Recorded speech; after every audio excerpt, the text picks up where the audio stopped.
Okey, kita teruskan dengan program 3A. Sebelum saya mula, saya minta semua cikgu-cikgu untuk buka kamera anda dulu.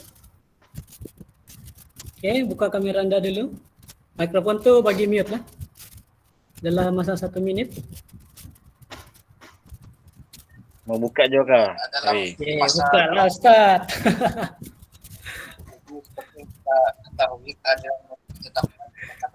Jangan dikasih tapuk-tapuk mukanya. Mau pakai baju Bang Miri, mana boleh. Poin. Maju dulu Pak Okey, kita cikgu-cikgu untuk buka kamera dulu. Okey, Ustaz Sabri sudah ada, Taufik Dari, Cikgu Daim. Saya suka. Mantap Cikgu Daim. Oi Kiai. Cikgu Taufik Kaping, Cikgu Nabil, Handsome boy. Handsome Boy, Mazlan.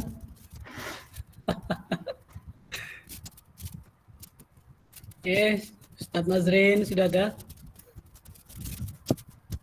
Okeylah. Okey, apa yang saya mau cikgu-cikgu untuk aktiviti ini, saya minta cikgu-cikgu untuk berikan satu senyuman yang paling manis, paling hebat dan paling tagap anda pernah buat dalam hidup ini. Boleh cikgu-cikgu? Tunggu dulu dalam kiraan 1, 2, 3 daripada saya. Okey? Jangan dulu senyum. Awal Pak Cikgu Daim, jangan dulu kau senyum. Cikgu Padli terus tutup kamera. Padli sudah hilang. Cikgu Padli terus tutup Okey, kamera. saya minta cikgu-cikgu untuk berikan senyuman yang paling manis dan hebat dan yang terbaik yang cikgu buat sebelum ni. Okey. Dalam kiraan 1, 2 dan 3. Smile. Okey, mantap. Woi, Cikgu Rusdi, mantap Cikgu. Cikgu Daim, senyum macam mana Cikgu Daim? Walah. Macam Piramli Cikgu Daim. Mana Kiai? Okey, terima kasih atas kerjasama daripada cikgu-cikgu. Cikgu Padli tidak nampak senyuman tu. Alah, macam mana ini? Okey.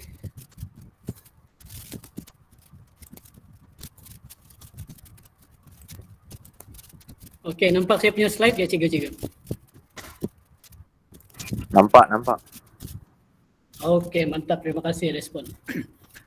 Okey. Berkaitan dengan senyum-senyum tadi, kenapa kita senyum cikgu? Mengapa harus senyum? Orang Kadazan bilang, "Nokuvai mado pengingis." Orang dusun bilang, "Nokura tokerat." Orang putih, orang Jepun bilang, "Why smile?" Orang Penang cakap, "Pasiapo, senyum." Okay. Lepas tu orang Cina bilang, "Show me woman smile." Kenapa kita senyum cikgu-cikgu? Rasa-rasanya kenapa kita perlu senyum cikgu? Hati berbunga-bunga. Nah, mantap itu tuan. Okey, sebab hati berbunga-bunga. Okey, begini cikgu. Dalam tayangan Piramli sendiri, Madu 3 dia cakap baik itu ada maknanya. Kalau senyum itu pun ada maknanya cikgu-cikgu. Even dalam konsep sains juga ada sebabnya, kenapa mengapa, berpandukan kepada asas kenapa mengapa. Betul kan Cikgu Rusdi? Okey, Madu 3 lagi macam mana mau senyum? Okey, berkaitan dengan senyum cikgu-cikgu. Sebenarnya topik saya pada petang ini bukan berkaitan dengan senyum. Cuma aktiviti senyum dan senyuman ini ada kaitan dengan tema utama yang ingin saya sampaikan dalam program 3A pada petang ini cikgu-cikgu. Okey, why smile? Kenapa senyum? Show me woman smile. Okey, kita senyum sebab senyum ini melambangkan kepada diri kita cikgu-cikgu sebenarnya. Okey, tanpa kita sedar, senyum ini adalah merupakan satu gerak balas ataupun tindak balas respon diri kita terhadap sesuatu perkara. Baik kita rancang, kita tidak rancang, kita sedar ataupun tidak sedar. Ya. Pernahkah cikgu-cikgu terfikir, cikgu buka WhatsApp, coba tekan bahagian emoji. Nampak tidak? Apa emoji yang selalu cikgu guna dalam WhatsApp tersebut? Okey. Tanpa kita sedar juga secara tak sekalian kita menunjukkan ekspresi kita juga melalui emoji-emoji yang kita buat dalam membalas respon ataupun respon bertulis kepada siapa-siapa yang berkomunikasi dengan kita lah. Oke. Kembali dengan senyum tadi. Selain itu, senyum juga sebenarnya berperanan sebagai topeng, cikgu-cikgu. Selain dia berperanan menunjukkan ataupun menggambarkan diri kita, siapa diri kita ataupun keadaan emosi kita, dia juga sebenarnya berperanan sebagai topeng. Macam lagu Peter Pan. Buka dulu topengmu. Begitu. Okey, dia menjadi sebagai topeng untuk menyembunyikan siapa kita. Sebab tu pernah kan kita dengar hadapi dengan senyuman walaupun dalam keadaan bermasalah. Kadang-kadang ada certain person, beberapa kalangan manusia ini di dunia, sebenarnya kadang-kadang ada yang pintar dan boleh menggunakan senyuman untuk menyembunyikan apa yang dihadapi. Okey, senyuman bukan saja untuk menggambarkan kegembiraan, keseronokan, tapi juga dia sebenarnya menyembunyikan apa yang kita alami. Mungkin kedukaan, kesedihan untuk mereka-mereka yang champion lah dalam menggunakan senyuman untuk menyembunyikan apa yang diorang hadapi sebenar. Okey, selain itu kalau dalam psikologi manusia, senyuman juga sebenarnya berperanan sebagai hipnosis, cikgu-cikgu. Okey, pernah cikgu-cikgu fikir semasa kita berinteraksi secara bersemuka, bagaimana keadaan apabila kita dan pendengar komunikasi ataupun penyampai maklumat dengan kita ini tidak senyum?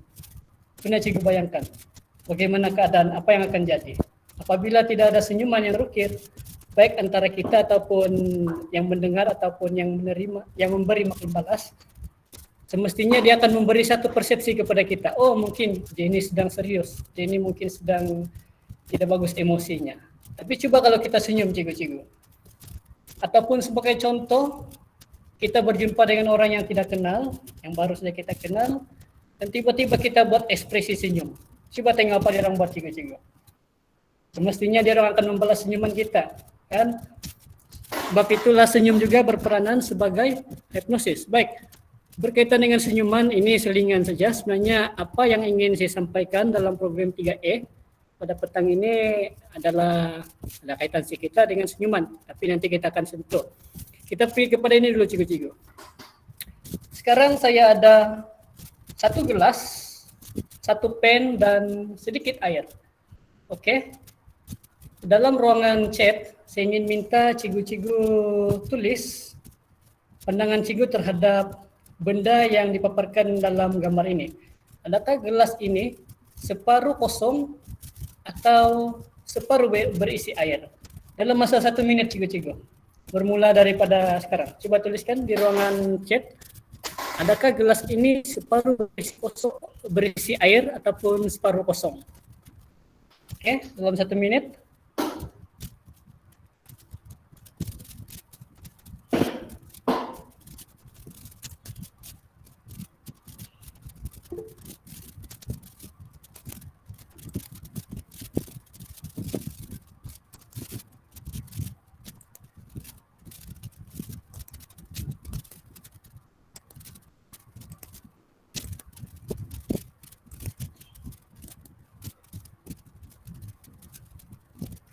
Okey, bagaimana cikgu-cikgu? Adakah gelas tersebut separuh kosong ataupun separuh berisi air?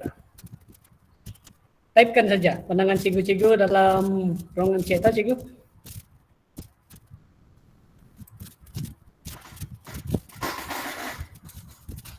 Atau mungkin ada yang segan-segan malam-malam mau type. Kenapa? Simpan dalam hati. Simpan saja dulu dalam hati. Okey, saya sudah nampak respon. Okey, terima kasih cikgu. Okey. Sebenarnya gambar ini sendiri saya paparkan bagi tujuan untuk membawa cikgu-cikgu mengenal diri cikgu-cikgu dulu. Bukan diri cikgu sajalah, diri saya sendiri juga. Sebelum kita pergi kepada slide yang seterusnya lah. Slide saya masih boleh nampak bahkan? Masih bergerak? Okey. Saya tengok jawapan ada yang cakap gelas ini separuh kosong. Ada juga yang cakap gelas ini separuh berisi air. Dan ada yang cakap gelas ini separuh kosong dan separuh berisi air. Okey, cikgu-cikgu. Sebenarnya gambar yang saya paparkan ini dan saya minta cikgu untuk beri pandangan bagi tujuan untuk membawa cikgu melihat bersama di mana sebenarnya dalam kehidupan, dalam realiti kita ini ibarat rambut sama hitam, hati lain-lain cikgu-cikgu. Okey, kita samanya manusia. Okey, samanya kita ini manusia namun kita mempunyai pandangan yang berbeza-beza.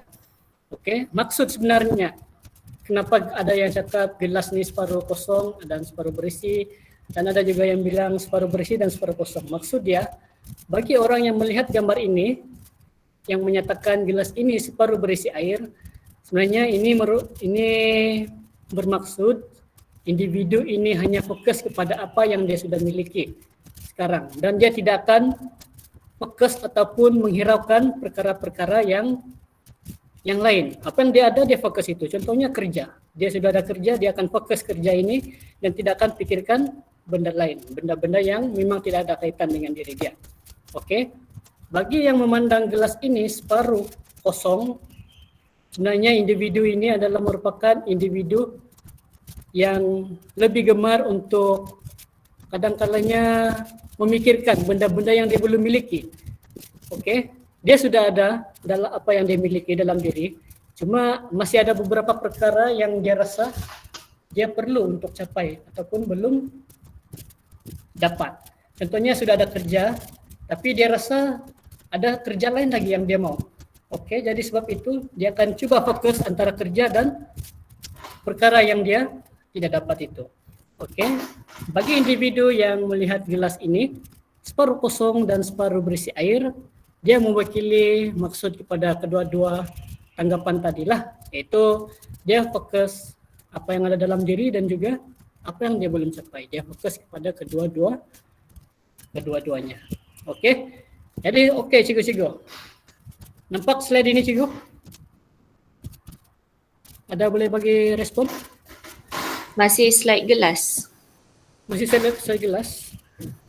Okey, kalau begini? Okey. Alright, terima kasih. Okey, sekarang ini kita akan pergi kepada topik utama program 3A pada petang ini.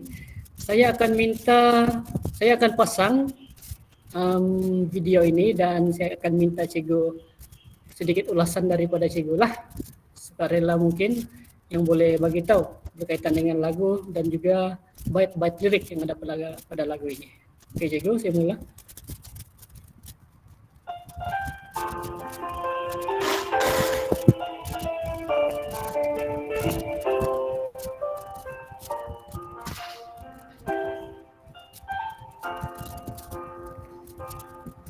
Saat dunia yang kian berita, indahnya hilang, tidak ku rasa lagi, entah mengapa terjadi begini.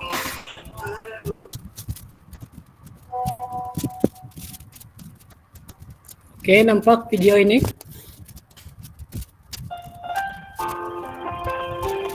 Tak nampak. Dah nampak?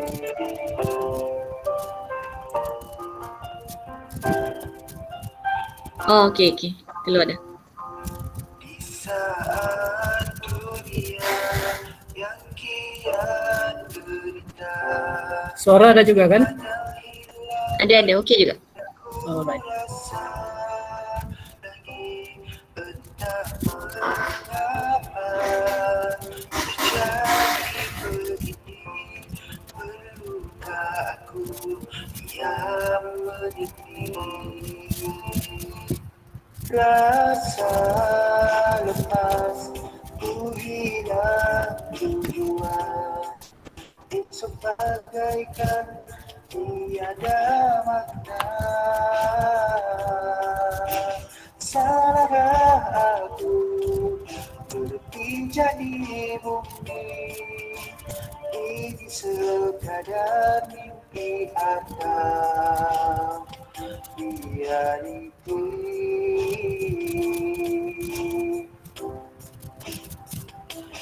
Berat sama ditempuhi, engkau tidak kesorangan.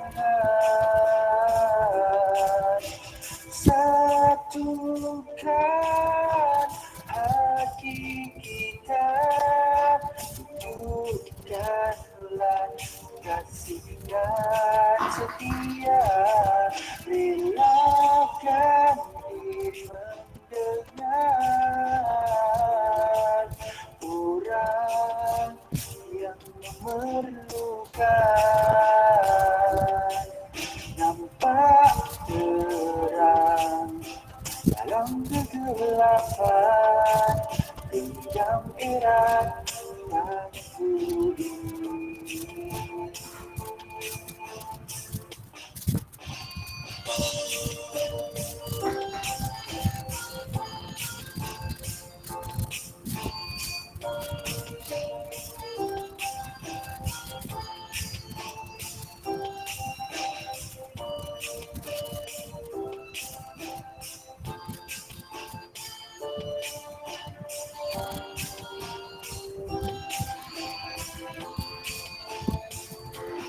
Berat sama kita tempuhi,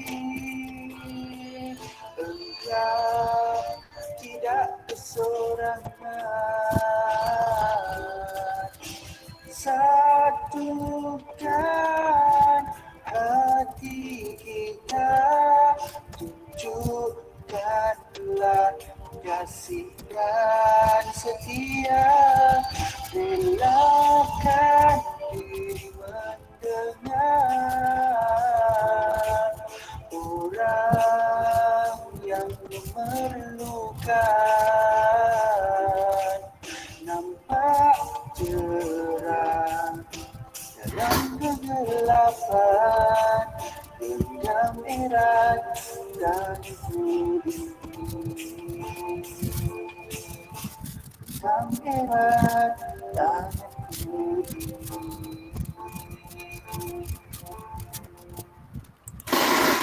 Oke, selesai dengan tayangan video.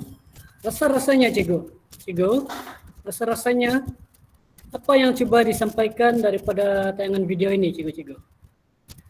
Ada siapa-siapa yang boleh bagi pandangan sukarela?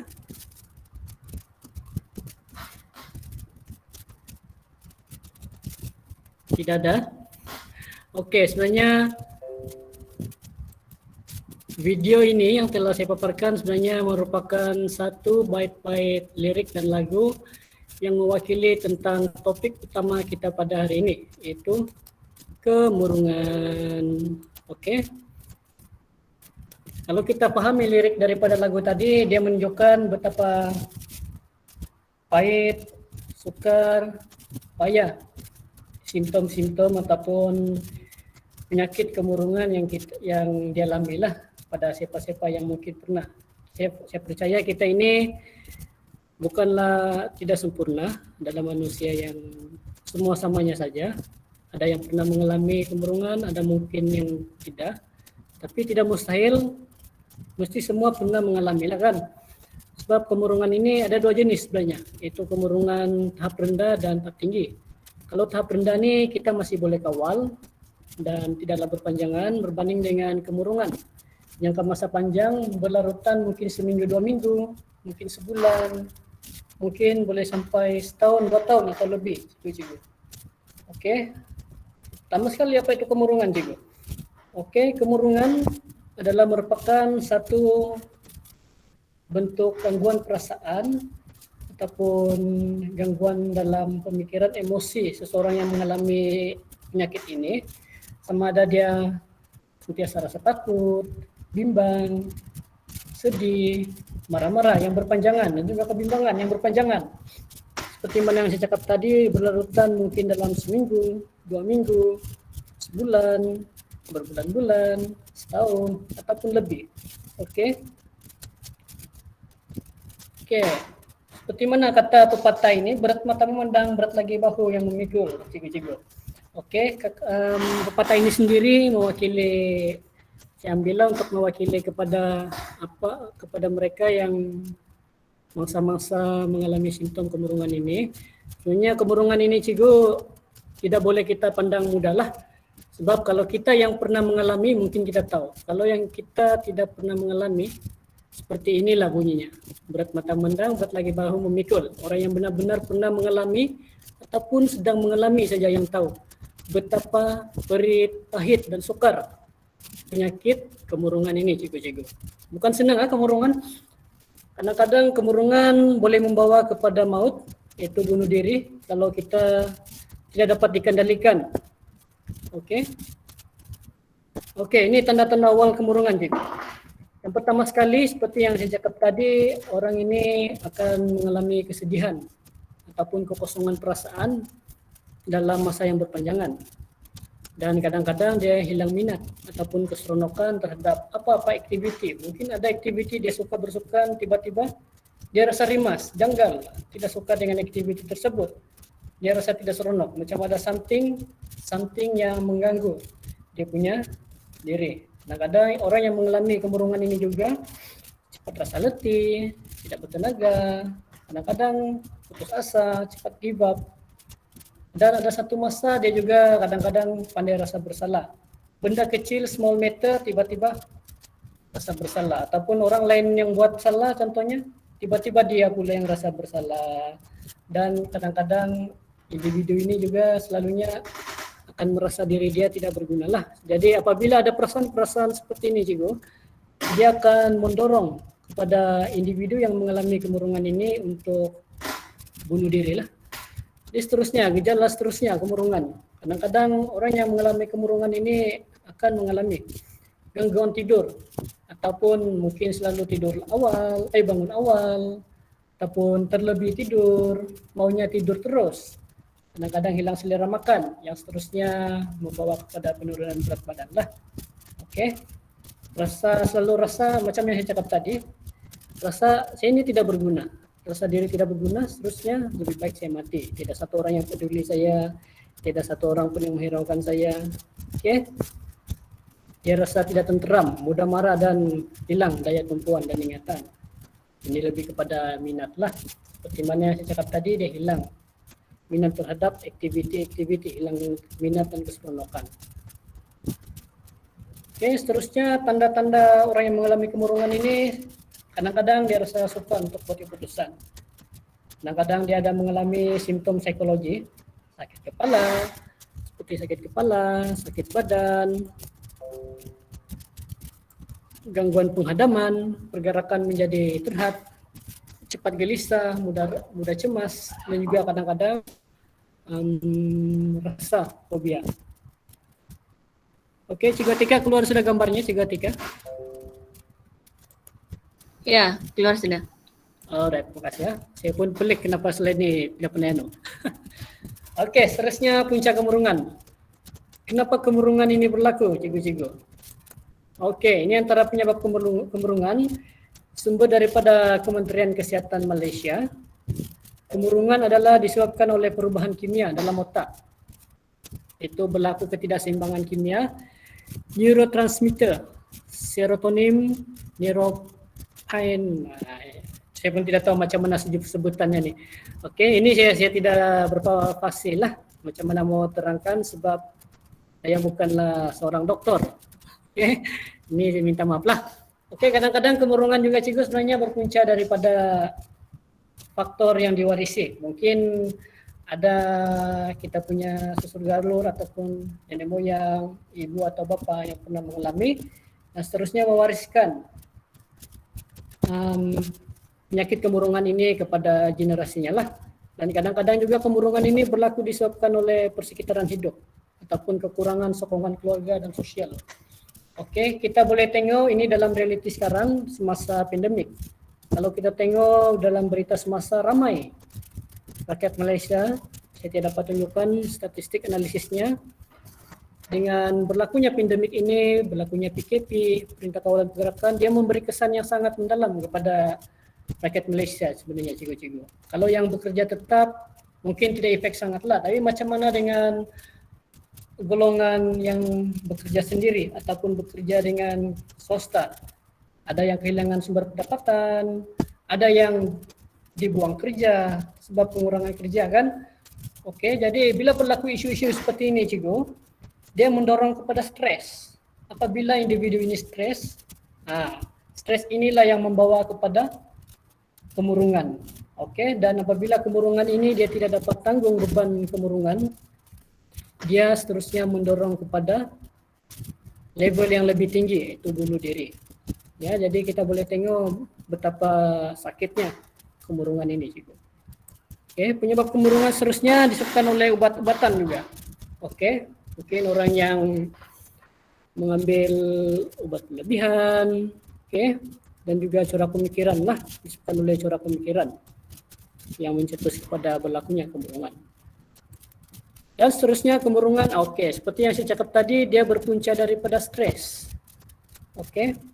Apabila stres tidak dapat dikawal, dia mencetus kepada kemurungan. Dan apabila kemurungan ini sama ada kemurungan tahap rendah ataupun tinggi, dan biasanya kemurungan tahap tinggi lah yang tidak dapat dikawal. Apabila berlaku tahap kemurungan yang tidak dapat kita kawal, inilah cikgu-cikgu yang mendorong kepada level yang lebih ekstrim, itu teruk, sama ada bunuh diri atau mencederakan diri.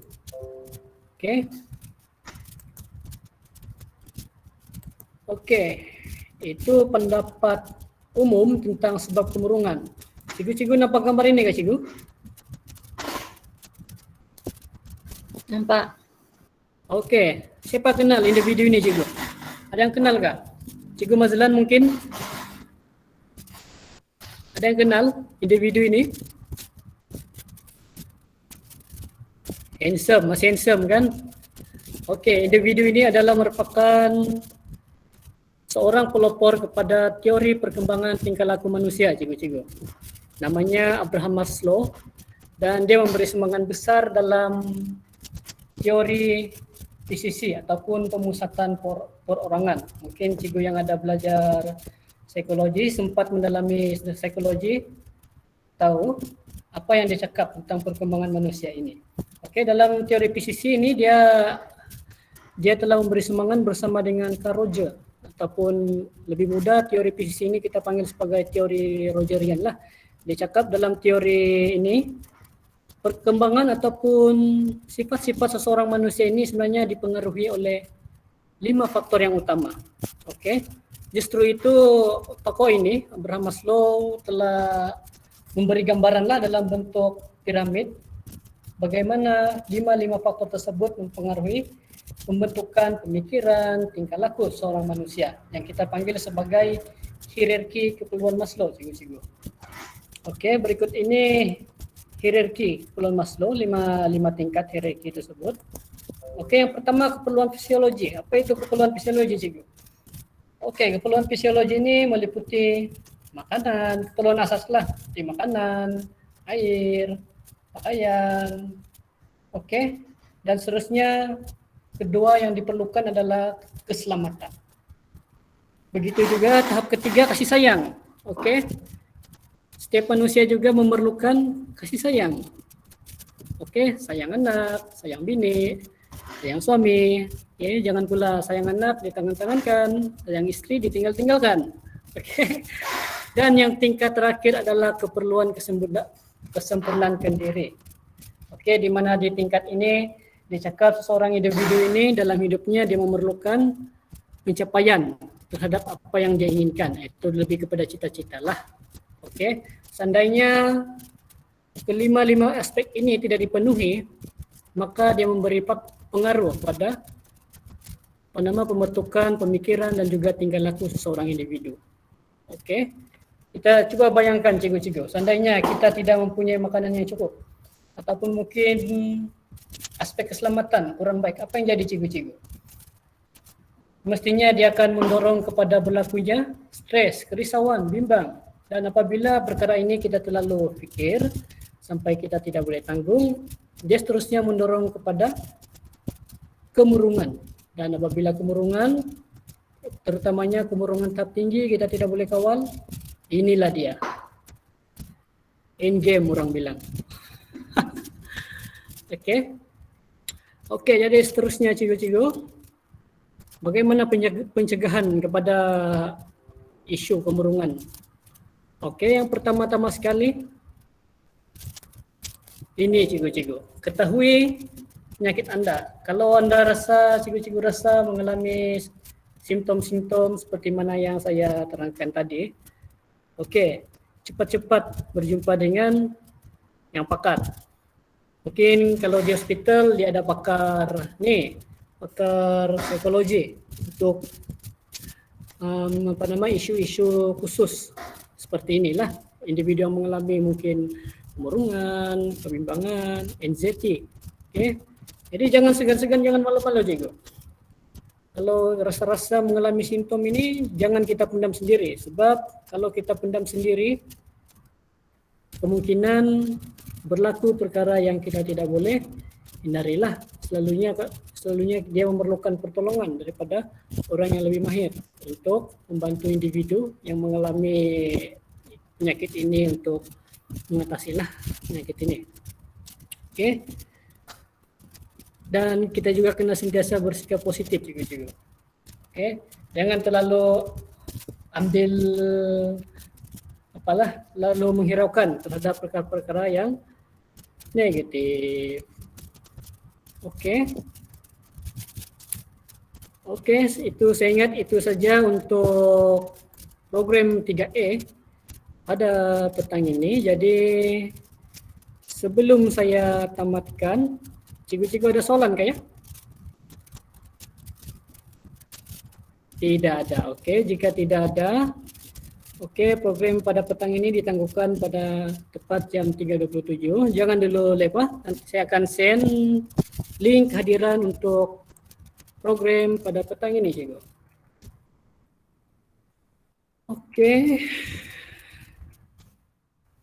Oke, saya sudah antar link dalam ruangan chat, link hadiran. Jadi terlebih dahulu saya ingin mengucapkan ribuan terima kasih pada barisan pentadbir, rekan-rekan guru yang sudah hadir dalam 2 taklimat pada petang ini. Dan sebelum cikgu live sesi taklimat kita pada petang ini, saya ingin minta cikgu-cikgu isi kehadiran melalui link Google Form yang telah saya hantarlah di ruangan chat. Oke, saya ingat itu saja. Terima kasih banyak cikgu sudah hadir.